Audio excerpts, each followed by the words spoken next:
출애굽기 32장 1절부터 14절까지 하나님의 말씀을 제가 읽겠습니다. 백성이 모세가 산에서 내려옴이 더딤을 보고 모여 백성이 아론에게 이르러 말하되 일어나라, 우리를 위하여 우리를 인도할 신을 만들라. 이 모세 곧 우리를 애굽 땅에서 인도하여 낸 사람은 어찌 되었는지 알지 못함이니라. 아론이 그들에게 이르되 너희 아내와 자녀의 귀에서 금고리를 빼어 내게로 가져오라. 모든 백성이 그 귀에서 금고리를 빼어 아론에게로 가져가매 아론이 그들의 손에서 금고리를 받아 부어서 조각칼로 새겨 송아지 형상을 만드니 그들이 말하되 이스라엘아, 이는 너희를 애굽 땅에서 인도하여 낸 너희의 신이로다 하는지라. 아론이 보고 그 앞에 제단을 쌓고 이에 아론이 공포하여 이르되 내일은 여호와의 절일이니라 하니 이튿날에 그들이 일찍 일어나 번제를 드리며 화목제를 드리고 백성이 앉아서 먹고 마시며 일어나서 뛰놀더라. 여호와께서 모세에게 이르시되 너는 내려가라. 네가 애굽 땅에서 인도하여 낸 네 백성이 부패하였도다. 그들이 내가 그들에게 명령한 길을 속히 떠나 자기를 위하여 송아지를 부어 만들고 그것을 예배하며 그것에게 제물을 드리며 말하기를 이스라엘아, 이는 너희를 애굽 땅에서 인도하여 낸 너의 신이라 하였도다. 여호와께서 또 모세에게 이르시되 내가 이 백성을 보니 목이 뻣뻣한 백성이로다. 그런즉 내가 하는 대로 두라. 내가 그들에게 진노하여 그들을 진멸하고 너를 큰 나라가 되게 하리라. 모세가 그의 하나님 여호와께 구하여 이르되 여호와여, 어찌하여 그 큰 권능과 강한 손으로 애굽 땅에서 인도하여 내신 주의 백성에게 진노하시나이까? 어찌하여 애굽 사람들이 이르기를 여호와가 자기의 백성을 산에서 죽이고 지면에서 멸하려는 악한 의도로 인도하여 내었다고 말하게 하시려 하나이까? 주의 맹렬한 노를 그치시고 뜻을 돌이키사 주의 백성에게 이 화를 내리지 마옵소서. 주의 종 아브라함과 이삭과 이스라엘을 기억하소서. 주께서 그들을 위하여 주를 가리켜 맹세하여 이르시기를 내가 너희의 자손을 하늘의 별처럼 많게 하고 내가 허락하니 온 땅을 너희의 자손에게 주어 영원한 기업이 되게 하리라 하셨나이다. 여호와께서 뜻을 돌이키사 말씀하신 화를 그 백성에게 내리지 아니하시리라. 아멘. 자, 오늘 본문은 모세가 십계명을 받으러 간 사이에 벌어진 일입니다. 우리가 잘 알듯이 십계명 첫 번째, 두 번째 조항이 여호와 외에 다른 신을 두지 말 것, 그리고 너희를 위하여 새긴 우상을 만들지 말 것인데 바로 그 죄가 자행되고 있는 거죠. 1절을 보십시오. 백성이 모세가 산에서 내려옴이 더딤을 보고 모여 백성이 아론에게 이르러 말하되 일어나라, 우리를 위하여 우리를 인도할 신을 만들라. 깜짝 놀랄 만한 말입니다. 하나님의 백성들이잖아요. 근데 하나님의 백성들의 입에서 이런 말이 나옵니다. 우리를 위하여 신을 만들어내라. 와, 너무 무서운 말입니다. 그런데 한두 사람이 이런 말을 한 것 같지는 않습니다. 분위기를 보아하니 다수가 이런 말을 했고 또 그 외의 사람들은 이런 말을 들으면서도 잠잠했습니다. 그리고 모세와 함께 이 백성을 인도하는 데 지도자 역할을 했던 아론은 금송아지 우상을 만드는데 적극적으로 관여를 했습니다. 4절 보십시오. 아론이 그들의 손에서 금고리를 받아 부어서 조각칼로 새겨 송아지 형상을 만드니, 이 아론이 만들었습니다. 오늘 본문에서 몇 가지 질문을 하게 되는데 첫째 질문은 이것입니다. 어떻게 이럴 수가 있나? 어떻게 이렇게 빨리 하나님을 버릴 수가 있나? 그러기에는 너무나 많은 은혜를 그동안 경험하지 않았던가? 특히 지난 몇 달 사이에 있었던 엄청난 일들을 생각해 보십시오. 10가지 재앙. 그리고 이 재앙은 어떤 의미가 있었죠? 애굽에 있던 여러 가지 눈에 보이는 가짜 신들을 하나님이 다 멸하시면서 하나님만이 참신이라는 걸 보여주시는 재앙이었습니다. 이스라엘이 그걸 다 봤어요. 그리고 홍해를 육지처럼 건너면서 왔습니다. 그리고 시내 광야에 도착해서는 하나님의 임재 앞에서 그 두렵고 떨리는 상황에서 하나님과 언약을 맺었습니다. 그리고 얼마 전부터 계속해서 하나님 내려주시는 만나를 먹어왔죠. 이날 아침에도 하나님 내려주신 만나를 먹었을 겁니다. 그런데 이들이 하나님과 그런 언약을 맺고 그 많은 은혜를 경험한 이들이 불과 한 달쯤 지난 시점에 노골적인 우상 숭배를 자행하고 있습니다. 어떻게 이럴 수가 있을까? 자, 그런데 이스라엘 상황을 좀 주의 깊게 살펴보면 이해가 될 것 같기도 해요. 일단 모세의 부재가 40일 정도 이어졌습니다. 불안한 나날이 40일 정도 이어지면 적은 날수는 아닙니다. 더군다나 지금 이들은 광야 한가운데서 안정된 상황이 아닙니다. 어디로 가야 될지 어떻게 해야 될지 모르는 상황이에요. 그동안 이들을 전적으로 인도했던 지도자 모세가 지금 40일 가까이 아무 소식도 없이 안 보이니 불안하죠. 모세가 혹시 죽었거나 떠났나? 한번 이런 생각이 들고 나면 하루하루가 지날수록 점점 그 무게가 커집니다. 사실 사람들은 오래 기다리는 걸 잘 못합니다. 이들의 의심은 점점 확신처럼 굳어져서 이제 뭔가 우리가 어떻게 해야 된다, 이런 상황이에요. 이렇게 이스라엘의 구체적인 상황을 쭉 생각하다 보면 조금씩 이해가 되기도 하는데 이들을 이해하는 훨씬 더 좋은 방법이 있습니다. 나 자신을 돌아보면 바로 납득이 됩니다. 고난 중에 하나님의 은혜를 받고 감사하고서는 얼마 지나지 않아, 올해도 아닙니다. 얼마 지나지 않아 우리는 마음을 다른 곳에 빼앗깁니다. 하나님의 은혜를 너무 쉽게 잊어버려요.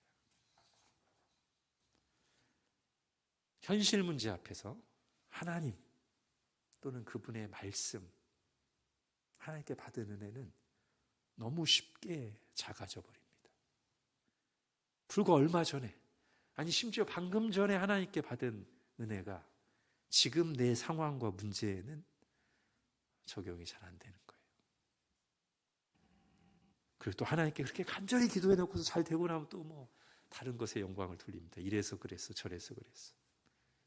그리고 고난이 닥치면 또 염려하고 또 하나님을 원망하기를 잘하죠. 주일의 은혜를 받고서 바로 그날 또는 다음 날 믿음 없는 말을 하고 죄에 넘어집니다. 오늘 본문의 이스라엘의 모습은 우리의 모습이기도 합니다. 하나님이 크게 진노하십니다.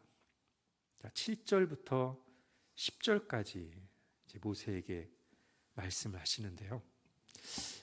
여기 보면 특별히 주의 깊게 봐야 될 부분이 두 군데가 있어요. 이 7절부터 10절까지. 우선 첫 번째가 7절에 나옵니다. 여호와께서 모세에게 이르시되 너는 내려가라. 네가 애굽 땅에서 인도하여 낸 네 백성이 부패하였도다. 주목할 부분이 뭐죠? 언중유골이라고 하죠. 말 속에 뼈가 있다. 이 말 속에 뼈가 있어요. 이스라엘을 지금 하나님이 뭐라고 말씀하시냐면 네가 애굽 땅에서 인도하여 낸 네 백성이라고 합니다. 어떤 의미가 거기에 딱 내포되어 있어요? 이놈들은 내 백성이라고 할 수 없다. 이스라엘 지금 내 백성 아니라고 하시는 겁니다. 그러면서 그들의 지금 모세는 못 봤고 하나님은 다 보신 그 이스라엘의 죄를 모세에게 막 말씀하세요. 그들이 내가 명령한 길을 속히 떠나서 지금 송아지를 만들어 놓고 그것을 하나님이라고 하면서 예배하고서 제물을 드리고 있다. 이 백성 진짜 목이 뻣뻣한 교만한 완악한 종자들이다.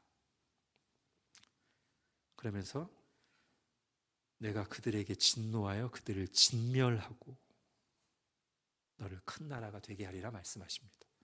하나님 이스라엘의 죄를, 우상 숭배를, 반역을 심판해서 전멸하시겠다는 거예요. 두 번째 질문입니다. 하나님 이스라엘을 전멸시키시는 것은 과한 것인가? 질문입니다. 어떻습니까, 여러분? 하나님의 입장에서 한번 생각해 볼게요. 아까도 잠깐 나왔습니다만 하나님이 그동안 이스라엘에게 하신 일을 생각해 보십시오. 10가지 재앙을 내리시며 이스라엘 건져내시고 그들에게 정말 엄청난 것을 보여주셨습니다. 홍해를 가르시고 불기둥과 구름기둥으로 인도하시고 매일같이 만나를 먹여주셨고 이날 아침에도 만나를 먹여주셨습니다. 반석에서 물을 내시고 그리고 그들과 언약을 맺으셨습니다. 하나 피조물에 불과한, 그리고 원래 죄인이었던 그들을 택하셔서 아주 특별 대우를 하셨죠. 특별 대우를 하셨어요. 파격적인 은혜를 베푸셨습니다. 그런데 그런 이스라엘이 얼마 지나지 않아 보란듯이 하나님을 반역했습니다. 그 사이에도 사실은 수시로 원망과 불평을 일삼긴 했는데 이제 대놓고 하나님을 무시하고 우상을 섬기고 있습니다. 하나님이 이런 반역자들을, 창조주를 능멸한 피조물을, 패역한 죄인들을 심판하실 권한이 없으시겠습니까? 도자기를 만든 도공이 완전히 더러워져서 악취를 풍기며 쓸모없게 된 도자기를 폐기 처분할 권한이 없겠습니까? 자, 그런데 하나님의 말씀 중에 눈에 띄는 부분이 있어요. 제가 아까 7절부터 10절에서 조금 주의 깊게 봐야 될 부분이 두 가지가 있다고 했죠. 아까 하나는 했고 7절에서 또 하나 뭘까요? 10절을 보십시오. 자, 하나님 이렇게 말씀하십니다. 그래서 내가 하는 대로 두라. 내가 그들에게 진노하여 그들을 진멸할 것이다. 이 앞부분 말을 한번 보십시오. 여러분, 이런 말이 좀 어색하지 않습니까? 그러니까 내가 하는 대로 내버려둬. 이게 모세에게 허락받거나 알려줄 일인가요? 하나님이 하시면 되죠.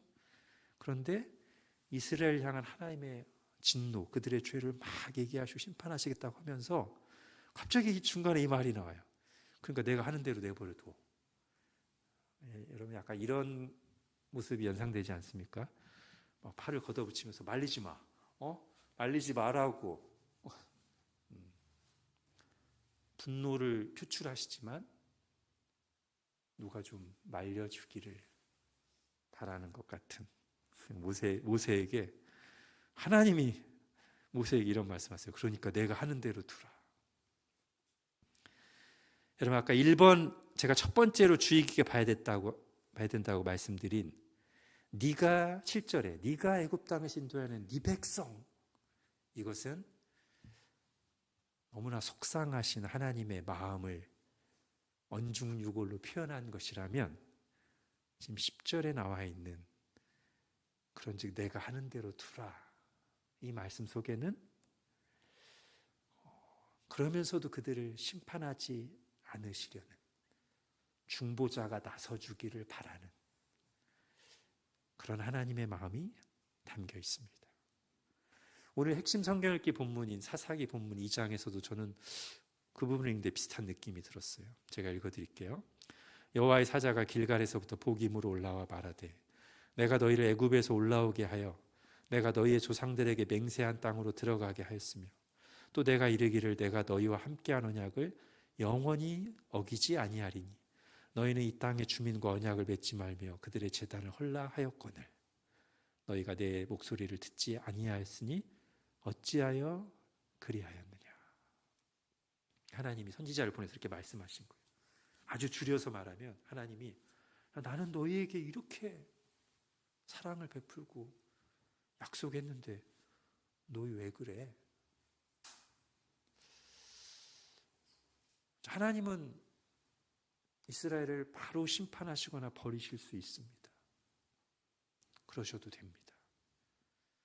근데 지금 선지자를 보내서 다시 굳이 말씀하시죠. 여기에는 그들을 책망하시지만 포기하진 않으시겠다는 마음이 담겨 있습니다. 그들을 징계하시지만 계속 함께 하시겠다는 뜻이 담겨 있어요. 그러니까 정신 차리라는 거죠. 내게 돌아오라는 것입니다. 자, 그런데 오늘 본문은 선지자를 통해서 백성에게 말씀하신 게 아니고요. 하나님이 선지자에게 말씀하시는 장면입니다. 그리고 바로 여기서 모세의 특별함이 나옵니다. 제가 주일날 모세는 구약에 나와 있는 여러 하나님 사람 중에서도 좀 특별한 하나님의 사람이라고 말씀드렸죠. 모세는 단순한 선지자가 아닙니다. 그는 중보자입니다. 그것도 특별한 중보자입니다. 하나님과 직접 대면하면서 백성들을 중보했던. 그래서 제가 바울과 비교하긴 했지만 이 부분에서 분명히 바울과 다릅니다. 종종 모세는 율법의 대명사로 은혜와 진리를 주신 예수님과 대비되기도 하죠. 요한복음 1장에 보면 율법은 모세를 말미암아 주셨고 은혜와 진리는 예수 그리스도 통해 왔다 이렇게 대비될 때도 있어요. 그러나 또 다른 면에서는 모세는 예수님의 예표입니다. 구원자로서, 중보자로서. 몇 가지만 볼까요? 신명기 17장에 보면 모세가 이런 말을 합니다. 나중에 하나님이 나와 같은 선지자를 일으키실 것이다. 여기서 나와 같은 선지자는 궁극적인 성취는 예수님입니다. 또 제가 산상순 할 때도 말씀드렸지만 산상순이 예수님이 산에서 신약 백성들을 불러 모아놓고 그들에게 이제 하나님의 백성들은 어떻게 살아야 되는가를 말씀하신 거잖아요.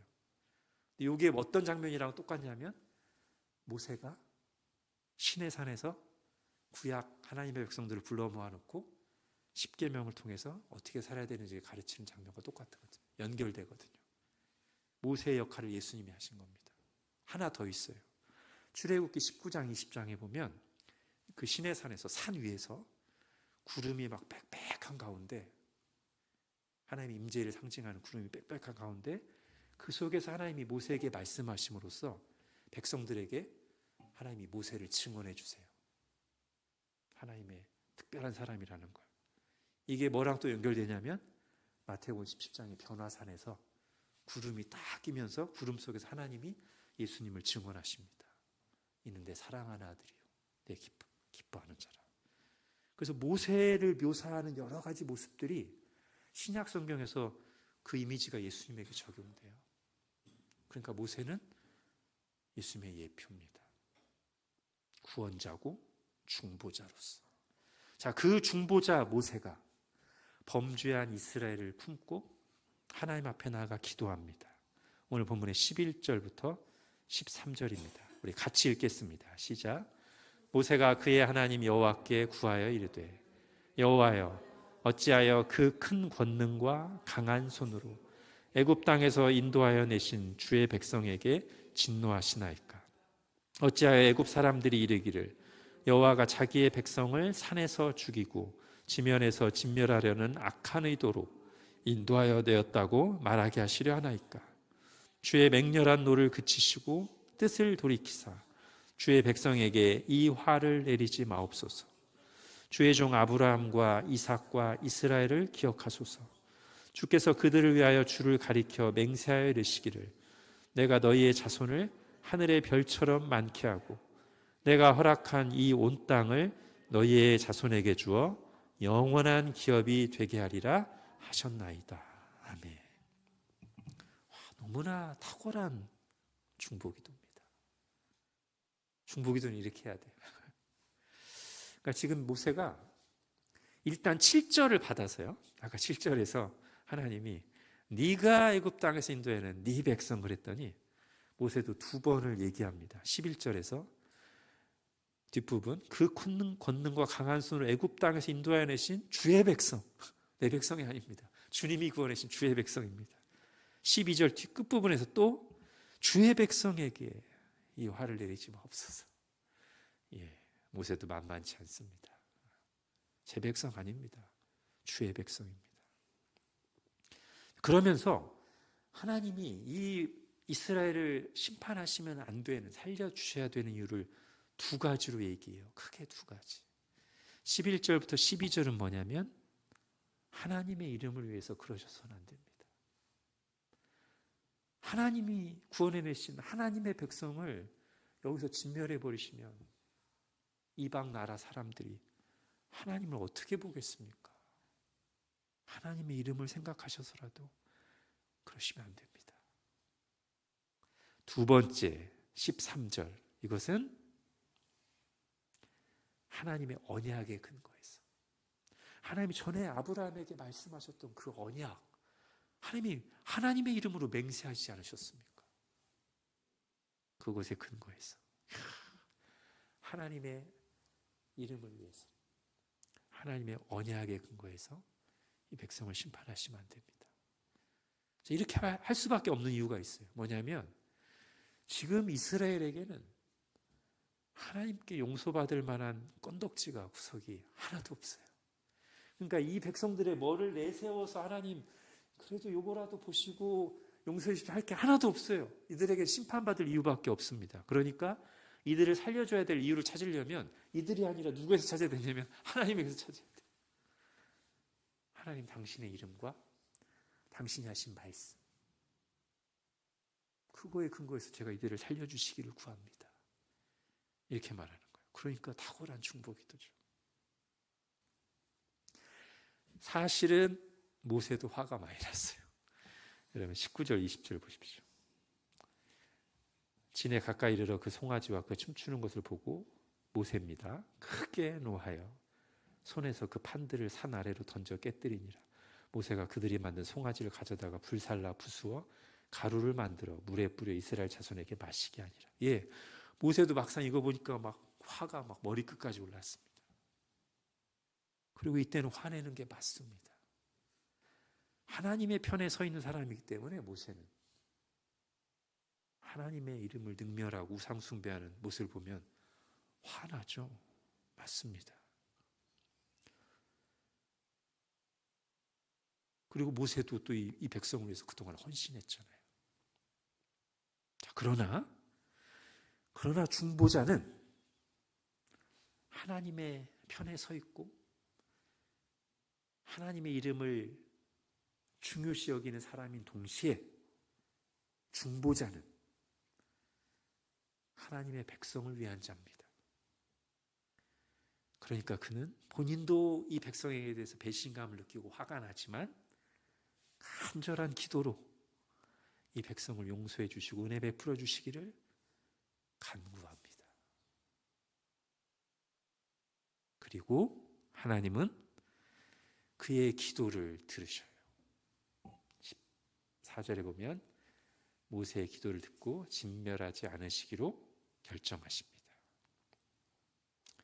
자, 모세의 중보는 여기서 그치지 않습니다.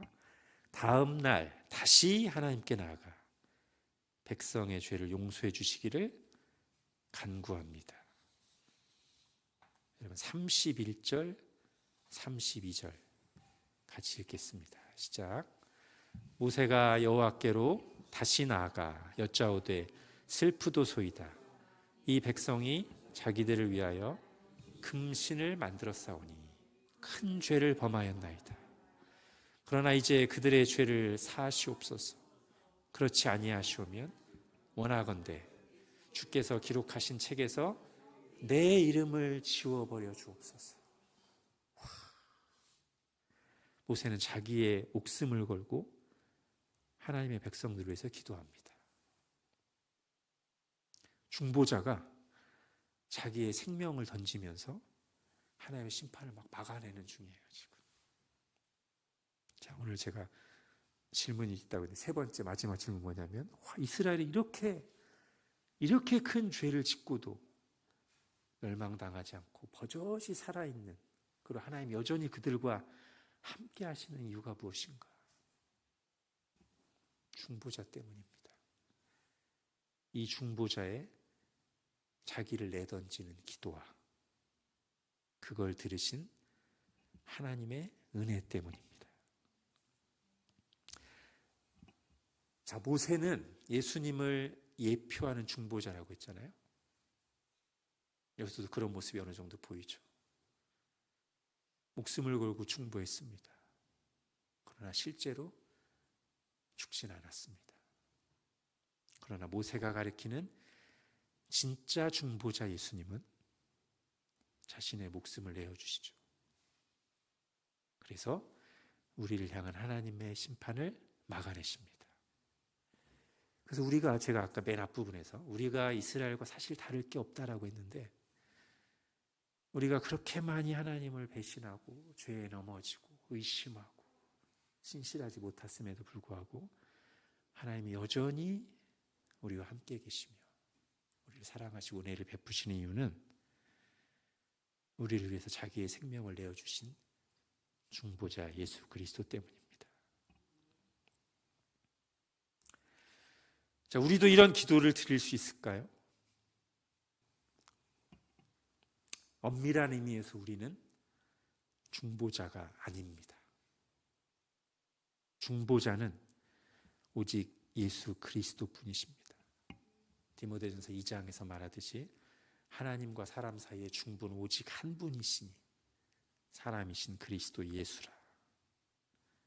그렇기 때문에 마리아나 사도들이나 경건한 신자들을 중보자로 삼아 그들의 이름을 내세우며 기도하는 천주교는 우상숭배에 가까운 심각한 오류를 범하는 거죠.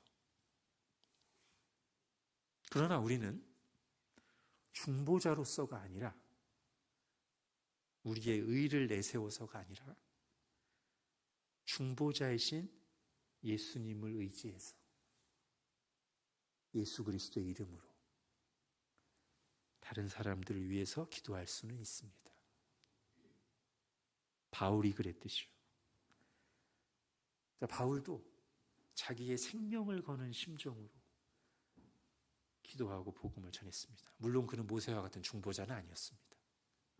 제가 로마서 9장 1, 2절 읽어드릴게요. 내가 그리스도 안에서 참말을 하고 거짓말을 아니하노라. 나에게 큰 근심이 있는 것과 마음에 그치지 않는 고통이 있는 것을 내 양심이 성령 안에서 나와 더불어 증언하노니, 나의 형제 곧 고륙의 친척을 위하여, 이스라엘을 말하는 겁니다. 이스라엘을 위하여 내 자신이 저주를 받아 그리스도에게서 끊어질지라도 원하는 바로라. 바울이 이런 심정으로 기도하고 복음을 전했습니다. 자, 우리는 오늘 예수님에게서, 그리고 본문의 모세를 통해서 우리가 중보자는 아니지만, 중보자로서 드리는 중보기도는 못 드리지만 중보자를 의지해서 드리는 중보기도를 드릴 때 어떤 자세와 마음으로 드려야 되는지를 배웁니다. 아까 모세가 어떻게 했어요? 하나님 편에 서서 하나님의 이름을 위해서 기도했습니다. 동시에 하나님의 백성들을 위해서. 그들은 하나님의 마음을 아프게 한 사람들이죠. 그리고 어쩌면 내 마음을 아프게 한 사람들일 수도 있습니다. 그런데 그들을 위해서 기도하는 것이죠. 어쩌면 우리가 정말 하나님의 마음을 가지고 본다면 정말 하나님의